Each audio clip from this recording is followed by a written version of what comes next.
Well, going up on this well, today video is going to be on dancehall artist Dangel. Now, Dangel is the second female coming out of Jamaica to do the what's called ONLYFANS. First one was Aishana. Aishana did kind of get drag feet. Dangel kind of get a little bit drag based off her age, I guess. or she come across things, but she's been dragged just a bit so far for it.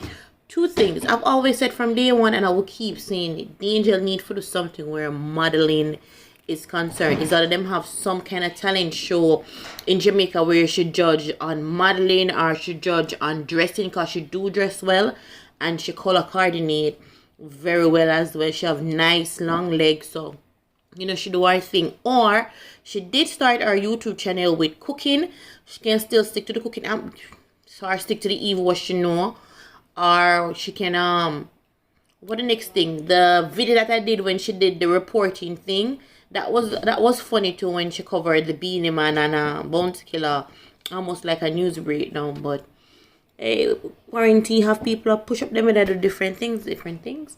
So this is what she posted on her Instagram. She said, "Welcome to our beautiful island of Jamaica. Your weekend just got a whole lot more exciting. Link in bio. First 10 subscribers receive 10% off." I don't know what the price she's charging.